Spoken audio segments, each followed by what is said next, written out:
So, thanks. Hello, friends. Thanks for joining the second session of APEC Digital Network Conclave Global Water Management Conclave, being organized by APEC Digital News Network with Ministry of Jal Shakti, the National Water Mission, Namami Gange, and we have got partners from all over the world, all over the state, and industry partners as well as supporting partners. Now, after insightful and very important inaugural session where we have seen the presence of eminent policy makers from Government of India, global participation, and think tanks and NGOs who are working in the water sector. Now we move on to the side of the industry. What are their thoughts? What they are doing? For this, we have a special presentation by Tejas Construction and Infrastructure Private Limited (TCPIL). Uh, this company is working in water sector for last 2-3 decades, and we have with us Mr. Prashil Agarwal, Director TC. Welcome, Mr. Prashil Agarwal. Please start your presentation. So, thanks a lot, Savik for giving us the opportunity to present today. Hello, everyone. Thanks for attending our presentation. I am Prashil Agarwal, Director of TCIPL. I will be taking you through the challenges faced by water supply projects in India and the advanced solution identified and implemented by us to address the challenges. I would give you a brief about the company, and then I would take you through the solution that we have implemented using a case study of water supply project in Ambikapur. We are a ISO 9001:2015 certified company managed by IITians and NITians. We have been working in the infrastructure sector since 1974 and in the water sector since 1998. We have completed 14 water supply projects and are currently executing 9 water supply projects in Maharashtra, Madhya Pradesh, and Chhattisgarh state. In order to address the common challenges in life cycle of water supply projects, we have identified and implemented state-of-the-art technology-based solutions. Our solutions include GIS, BIM, drones, PLC SCADA, lamella clarifiers, advanced formwork, zero discharge WTP, and virtual site tools using virtual reality headset and 360 cameras. So we have implemented all these solutions in our project at Ambikapur. Ambikapur is one of the oldest city in Chhattisgarh state. We are working on the augmentation of the existing water supply scheme of the city under Amrut Mission. The work includes construction of jack-well, 15 MLT water treatment plant, ground level service reservoir, 4 new overhead tanks, 220 kilometers of pipeline, 15,000 consumer connection, 28,000 water meters for new and existing connections. The complete scheme will be automated using PLC and SCADA. Major components of the scheme have been commissioned in the record time of 2.5 years, and the entire scheme would be completed in the next 1 year. This has been achieved only with the strong support and timely decision making of Ambikapur Municipal Corporation officials and State Urban Development Authority, Chhattisgarh government. So, GIS is Geographical Information System. The basic function of GIS is to add location to any information that is available with the user. Google Maps is a very beautiful example of GIS-based tool where location and other information of various buildings, roads, rivers, etc. is shown on the map. I'll take you through various examples of how GIS can be used and how we have used GIS in our Ambikapur project. For designing of any augmentation project, knowledge of existing pipe network includes including the location of existing pipeline, type of pipeline, size of pipeline is very critical for designing the additional network. During designing of Ambikapur, we did not have the information of existing pipeline network, and hence we had to manually take trial pits to identify existing pipeline and other details of the network, which took substantial time. You can see how a digitized network of existing pipeline looks in the GIS on the left image. The GIS-based map of existing pipeline and underground utility is very critical for augmentation of existing network. Similarly, designing or converting hydraulic design of all pipeline network in GIS gives better visualization of the proposed network and helps in improving the planning and laying of the pipeline. We have developed a solution to capture the details of property owners using a mobile app-based GIS tool. It captures the location data along with the other details of consumer as required by the client. The details are then digitized on a high-quality satellite image or drone-based map, which provides a very good visualization of the consumers, which can greatly help in installation of house service connection and during operation maintenance phase of the scheme. We have also developed a solution to capture and digitize the details and images of connection and consumer meter installed at each property and linking the same with the consumer database. This provides a very good documentation and helps the client as well as the contractor during execution of the work, operation maintenance phase and consumer grievance redressal. It is also important to create the as-built drawings of the pipeline along with the details such as location of the laid pipe, size of the pipe, depth at which the pipe is laid, specials, walls installed on the pipeline, etc. In parallel to execution of the pipeline work, you can see the screens of the app used by us for capturing the data and creating the as-built drawings. It helps in providing real-time visibility of the executed and remaining work to the senior management of at the contractor side, as well as to the senior decision makers and client and government side. As you can see in the image on the left-hand side, various attributes of the pipeline data are captured by us, and same can be seen on the GIS-based application. GIS-based drawings also help during execution of the project in identifying the gaps that may be kept in the pipeline because of various issues faced during execution of the network. This is a very critical issue in the water supply, as many times this information is only known to a particular engineer or a subcontractor who may stop working for the contractor before completion of the project. The GIS-based drawing greatly enhances the efficiency of operation maintenance stage by giving easy to understand visualization of the network, specials and walls to the O&M staff of the contractor as well as client. Integration of the maintenance data and consumer complaint data with GIS database helps in better visualization and addressal of the issue. As you can see in the images, the details of consumer and history of complaint raised by consumers can be digitized and referred to in a GIS platform, giving better visualization to the operation maintenance staff.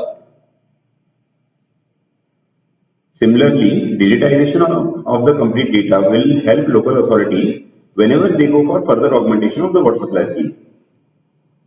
Now we come to BIM.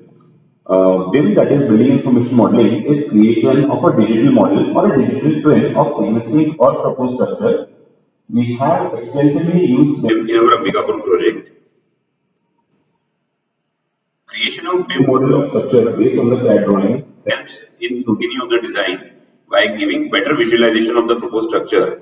As you can see at the bottom right corner, this enables the design team to better scrutinize the structure, identify duplication or extrastructural members, and also the clash between different disciplines such as MEP and structures. This helps in optimization of the structure and saves cost and time for construction of the structure. The BIM model also helps in estimation of quantities of various materials required for a structure. As you can see in the image, material quantities for a column are estimated using the BIM tool. It helps in better planning of procurement and supply of material and deployment of manpower, and also in reconciliation of material for each structure. BIM model can also be integrated with the project schedule. As you can see in the video, it gives better visualization to planning and execution team on how much work would be completed on each day. This substantially improves the planning and execution of the project. Many times, openings that are required to be kept in structure are not shown in the structural drawings. As can be seen in the image, the opening for installation of pipes as shown in the BIM model are not shown in the structural drawings. Many times, due to limited understanding of the site engineers, these openings are not kept in the structure during construction, which then requires breaking or cutting structures, which reduces the quality and increases the cost and execution time. This can be completely avoided using BIM models. Highly accurate as-built models for structure can be created using LiDAR scanner. Here you can see the Faro Focus S350 LiDAR scanner that we have. Separate digital layers of structural, mechanical, electrical and plumbing components can be created in the as-built model. These layers enhance the visualization of concealed components such as piping or electrical lines during operation and maintenance, which saves cost and time in case of any issue during operation and maintenance. Now we come to drone-based survey. So high quality aerial images and videos can be captured using drones. These images can be stitched together to create orthomosaic of the area. 3D models of the structure can also be created using photogrammetry softwares. I'll take you through various examples of how we have used drones in our project. So, drone-based survey and creation of base map of the area under the project can be completed within days. The same survey and preparation of survey drawing by traditional method, such as total station, can take months. This is an example of drone survey we recently did in Aurangabad for an area of 40 square kilometer. Survey of similar area by traditional method takes about 2 months. This project was completed in 9 days. By stitching images captured by drones, a high-resolution base map can be created.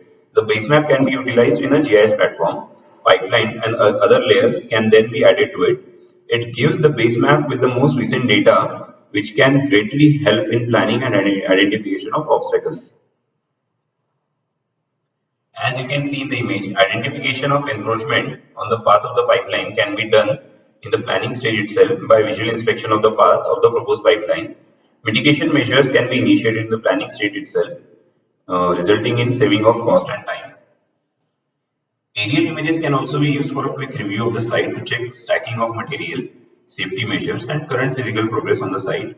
A time lapse can be created using images taken periodically, daily, weekly, or monthly, etc., to check the physical progress of the site over a time period. It provides better review and supervision of the project. As can be seen in the images, 3D models created using the images captured by drones can be used for quick dimensions and volume estimation using photogrammetry software. This improves the site monitoring efficiency of the contractor. So, we'll talk about PLC SCADA now. So, we have completely automated the functioning of water supply scheme with manual override using PLC and SCADA. Supervisory control in data acquisition. SCADA is a control system architecture comprising computers, network data communication, and graphical user interface for high-level process supervisory management. Programmable logic controllers are hardware devices which help SCADA to interface with process, plant, or machinery. I will take you through how we have implemented PLC SCADA in our project. So the automation starts right from headwork, where operation of pumps and valves is controlled through PLC. The level of water in jackwell is recorded through radar level transmitter. The pressure at which water is pumped is recorded through pressure transmitter. The flow of water is recorded by flow meters. The data is transmitted by central SCADA by RTU installed at jackwell. The entire operation of water treatment plant is automated using PLC and SCADA. At the inlet of the water treatment plant, the turbidity and pH of the raw water is recorded by pH and turbidity transmitters. The alum and lime dosing in the raw water is then adjusted by system dynamically based on these parameters. This eliminates the possibility of excess dosing using chemicals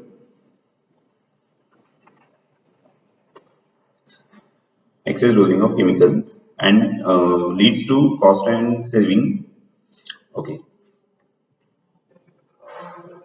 The differential pressure transmitter installed on each filter calculate the pressure drop across the filter. On detecting pressure drop higher than the preset limit, the SCADA initiates automated backwash of the system using air blowers and backwash arrangement. All valves of the entire WTP, air blowers and backwash pumps are controlled by SCADA through PLC. The operation of clear water pumps and valves are also completely controlled through PLC. The level of water in the clear water sump is recorded using ultrasonic level transmitter, and the pressure at which the water is pumped is recorded using pressure transmitter. The quantity of water supplied in the system from pumping station is measured using flow meters. To maintain equitable water supply to all OHTs, we have installed flow control valves based on Israeli technology at the inlet of each OHT. The operation of flow control valves are automated. It takes flow and pressure data of the inflow of water and the level of water in the OHT as input. Based on these inputs, the opening of flow control valves is adjusted so that the required flow and pressure is maintained for each OHT. Use of flow control valves prevent overflow of OHT as well as helps maintain the required pressure of water throughout the system to all overhead tanks. Flow meters are also installed at the outlet of each OHT as well as the inlet of each DME. The data of these flow meters are as well as the level and the pressure data of each OHT is transmitted to the central SCADA through RTU installed at each OHT.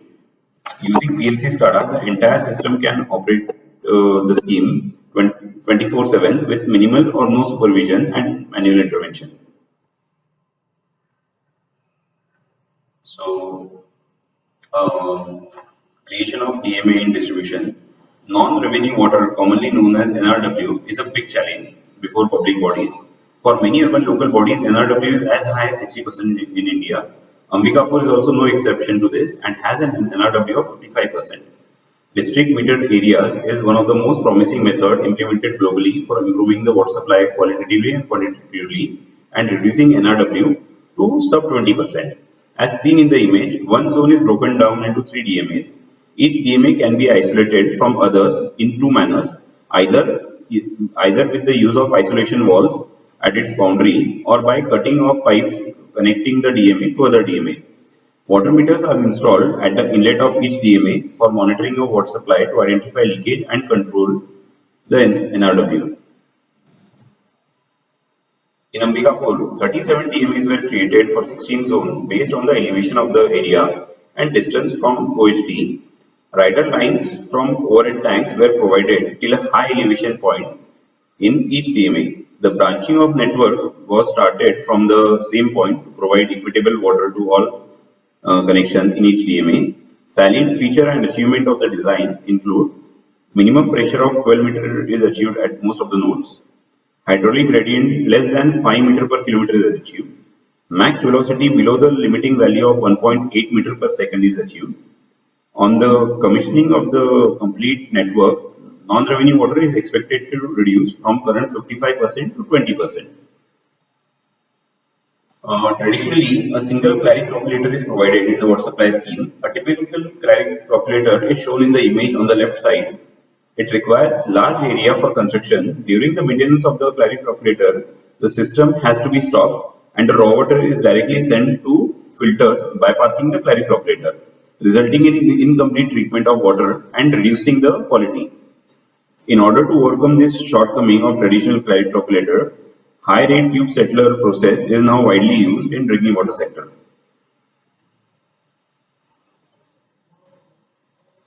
The functioning of a typical tube settler unit is shown in the video. Use of lamella modules increases the total area available for particles in the untreated water to settle substantially, which reduces the land required for construction of clarifier and flocculator units by about 84%. In Ambikapur, the 15 MLD unit is constructed on a land size of 16 meter by 16 meter. For similar clariflocculators of the same capacity, land area required is about 40 meter by 40 meter. Also, we have constructed 2 clarifiers and 2 flocculators of combined capacity of 15 MLD instead of a single unit, which solves the problem of bypassing the unit completely during the maintenance, which is common in the case of traditional clariflocculators. Construction of OHTs require labor. Construction of OHTs require labor with specialized skills. Due to limited availability of the skilled manpower, the construction of OHTs can become bottleneck for projects where large number of OHTs are to be constructed in a relatively short span of time, which can result in cost and time overrun for the project. In order to overcome the same, we have identified advanced formwork for the construction of column and formwork based on Spanish technology for construction of container of OHTs. Then this formwork reduces the requirement of traditionally skilled manpower for construction of OHTs. It also reduces the time required for construction of OHTs and improves the quality. In traditional water treatment plant, about 3% of inlet water is wasted due to backwash of the filter through sludge of the clariflocculator. For a water treatment plant of 15 MLD capacity, similar to Ambikapur, the quantity of 3% daily wastage of water is about 4.5 lakh liter per day, which is substantial loss of water over lifetime of the water treatment plant. In order to eliminate the wastage and achieve zero discharge water treatment plant, implementation of water recirculation system is necessary. As can be seen in the image, the recirculation system consists of thickened sludge sump, where sludge from lamella settling tank is collected. The sludge is then pumped to the sludge thickener, where PAC dosing is done in the sludge. The water from the sludge is sent to wash water recirculation sump. Thickened sludge is then stored in thickened sludge sump. Finally, the sludge from thickened sludge sump is pumped to centrifuge, where the remaining water is separated from the sludge and sent to wash water recirculation sump. This sludge is collected and used as a manure. And finally, we are coming to virtual site tours using a 360 camera. We have also implemented a solution to get a 360 camera and VR headset set based on the based walkthrough of the site. The video is an example of how a walkthrough is conducted. As you can see, the staff at the site carries a 360 camera to capture the current state of site.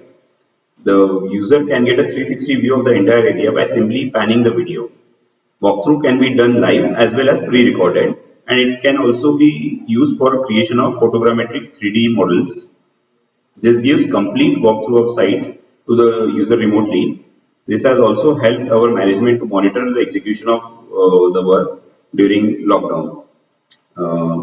Thanks a lot, everyone. Signing off, Prashil S.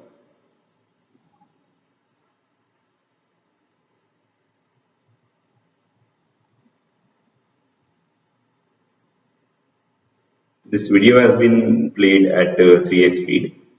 Yes.